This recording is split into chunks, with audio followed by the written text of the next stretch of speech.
All right, y'all, what's going on? Goofy Rexy here. Hope everybody is doing well, and wanted to talk about this Doctor Strange Heartless event campaign that's going to be starting next week, Monday here. I wanted to talk about the best character options that are available for this event campaign. This is going to be different than our previous campaign events because they're introducing this new heroic difficulty, right? This event campaign will feature the new heroic difficulty, which will require you to have at least 5 characters with a limited time unyielding trait. And then down below, here are the recommended character details for each specific mission. Each mission down below here gives you a different recommendation for where you should bring your character to. And this is, so mission 2, you see here, level 70, G12. And then it goes all the way up to mission 9, where the recommendation is level 85, gear tier 15, ability levels, they're 7 stars, T1, ISO 8, green 5. So now, to be fair, these are recommendations. This is not where you have to bring your characters to, but obviously this definitely means that you're probably going to need to look at some of the character options that you have available here, figure out which ones the best ones are. Maybe you need to invest a little bit more into some of the characters.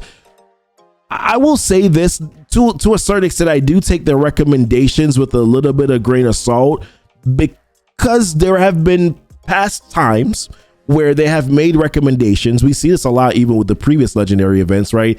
They make these character recommendations and then you build your character up that high if you actually like really believe them, and then you realize that you actually didn't need to build them up that high at all.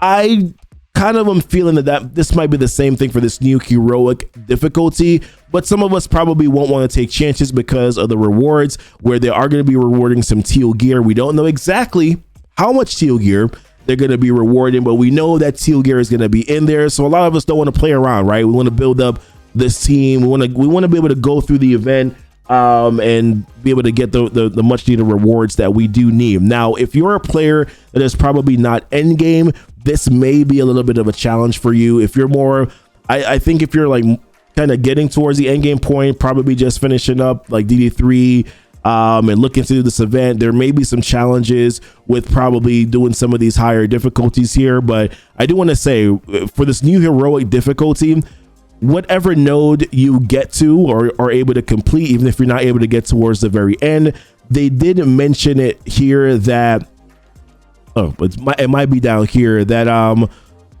completing a heroic difficulty mission would automatically earn first time rewards for both the hard and the heroic difficulty. So let's say that you're only able to get to mission 5, that's all you can complete, or mission 7, that's all you can complete. You will still unlock that node in the hard difficulty, so you can farm that additionally if you need to as well, right? All right, we covered all the bases. Let's talk about the best characters now that are probably the standouts here for this new, have the unyielding trait. So I first got on my roster with the characters that have the unyielding trait. And pretty much basically the standout characters to me, or what I think are going to be the best character options, are Gamora, Zemo, Nebula, Deathpool, and then Scarlet Witch, who I haven't built up as of yet. I'm not necessarily been holding off, but I'm kind of building up Doctor Strange Heartless in the process, and building up Wong, and it's a process, y'all. I'm trying to only spend 2.3 million gold a day. It's hard, man. It's hard, man. I need more gold. But listen, I think Gamora is definitely going to be a standout character for me, along with Nebula, right? These two characters are the best tandem, or one of the best tandems in Marvel Strike Force. Obviously, Icarus and Cersei are the best tandem in Marvel Strike Force, but Gamora and Nebula still, to me, stand out as one of the best tandems in Marvel Strike Force. The Infinity Watch team is still used, I think, for me every single day, at least once in Arena. There's always a Speed Eternals team where I'm like, you can get wrecked by Infinity Watch. That I always use them against. And I think too, for Cosmic Crucible, I think Infinity Watch is still going to be a challenging team to beat and a good team to use again. So for players who are probably asking the question, should I still invest into Infinity Watch?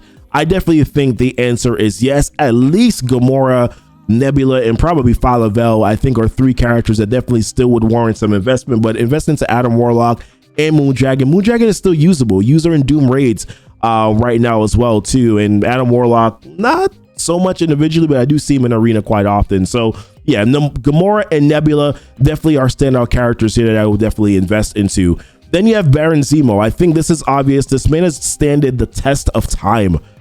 Usually characters that have been released for as long as he has aren't still useful unless they get a rework, right? But Zemo has been out, I don't know, how long has it been now? Has it been 2 years? Has it been a year and a half? Like, it's been a while since Baron Zemo has been released in Marvel Strike Force. But what he does on turn one, number one, you know, blowing up and clearing, you know, 3 positive effects from all enemy teams, the turn one ability block with his ultimate ability, the slows, the rebound chain slows as well, makes him incredibly great. He gains a charge from it. So on turn 2, then he's also going to be able to clear those 3 positive effects again on turn 2.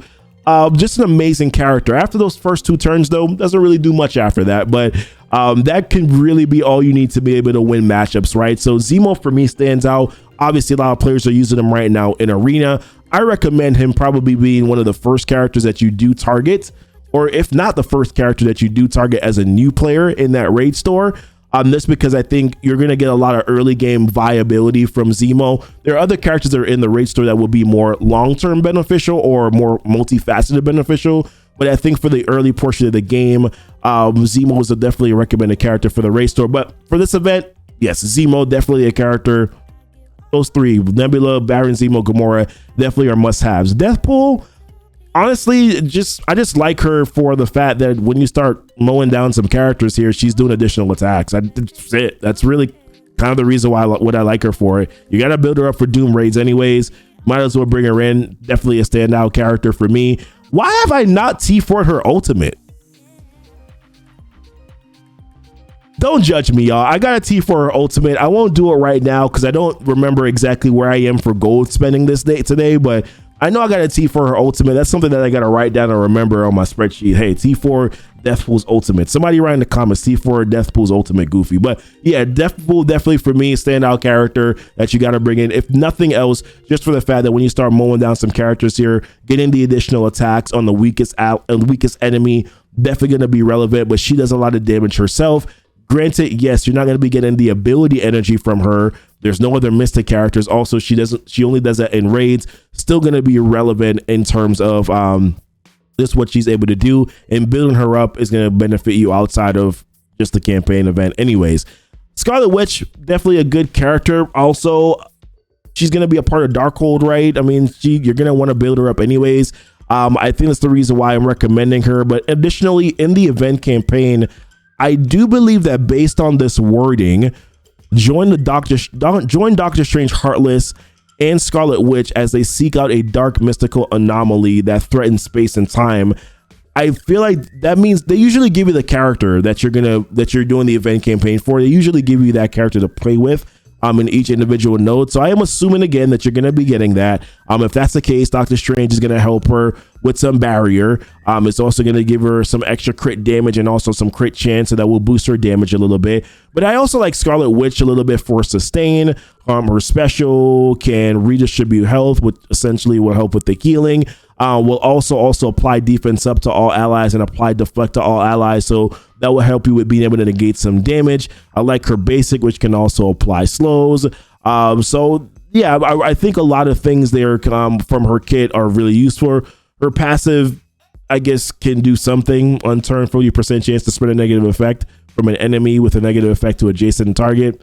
I guess that can happen at some point in time, but really other reasons are why you're probably bringing in Scarlet Witch even more so, even if it's nothing else, right? Just to build up Darkhold, you're bringing in Scarlet Witch. Now, some other characters that probably are honorable mentions for me. I wrote down Scarlet Spider and Spider Punk because you're going to get other value for them outside of it. But for these higher difficulties, I just don't know if they're really going to cut it, to be fair. Like, I just don't see them being impactful in like mission 8 and mission 9, even at 85 and 15. I just don't see it happening. A lot of what they do outside of raids is not great when they're not with their full team. They need their full team in order to be great. And even then, even the full team is not one of the top tier echelon teams in the game.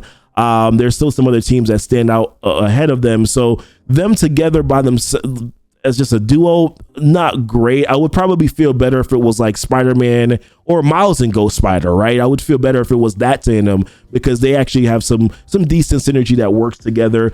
Overall, their kits are better, but Scarlet Spider and Spider-Punk, outside of this, they make sense to invest into, but I just don't see them doing very well in this event. Phoenix is a no. If she's not an honorable mention for me, she's a character to stay away from. She's great. However, you can't 3-star the node with Phoenix, right? Once she goes into Dark Phoenix, the match, I mean, you're not 3-starring that node at that point in time. So I just don't think that it makes sense to build her up. I wish they would have brought in Beast, like added Beast to this, because then Beast would have helped out with being able to 3-star it. But unfortunately, they might have did it on purpose, or it was just an oversight. Would have liked if they had thought about that, because that would have at least made Phoenix a little bit more viable. Otherwise, giving her the tag, it just doesn't even make sense to me here whatsoever. Lady Deathstrike can be somewhat viable. I only like her for her special though, where she can reduce the speed bar. So, and this she will get it back pretty quickly. She does have it. This is a 3-turn cooldown here. I'm checking her speed right now. 127, so she'll be able to get it back decently enough, but not crazy impactful in my opinion, other than just that. If you're probably using her, you're probably using Lady Deathstrike. You want to at least probably have Silver Samurai here, just to be able to help out with taking on some damage so that she doesn't, because she is kind of squishy.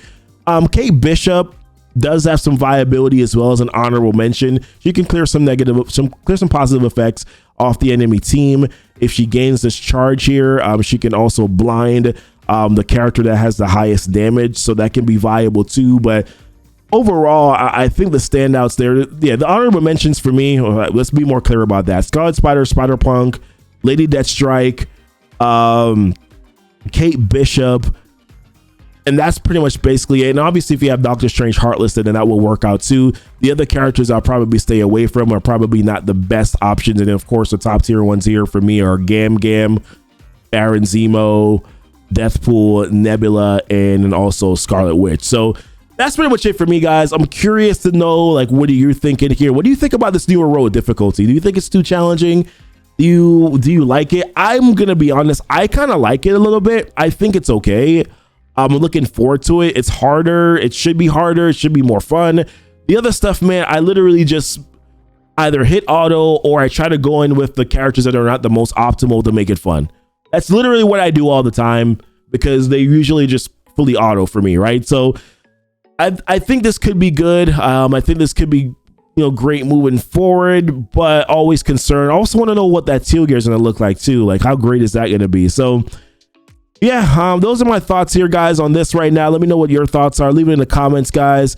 Like the video if you do like the video. Don't forget to subscribe to the channel. Check out the links that are down below. Until next time, guys, y'all be blessed. Y'all be safe. Whee! Hey, my 7-star Gam gonna slap cheeks though. Yeah. 7-star Gam. Ouch. That was supposed to be a slashing sound. It failed. Sorry, guys.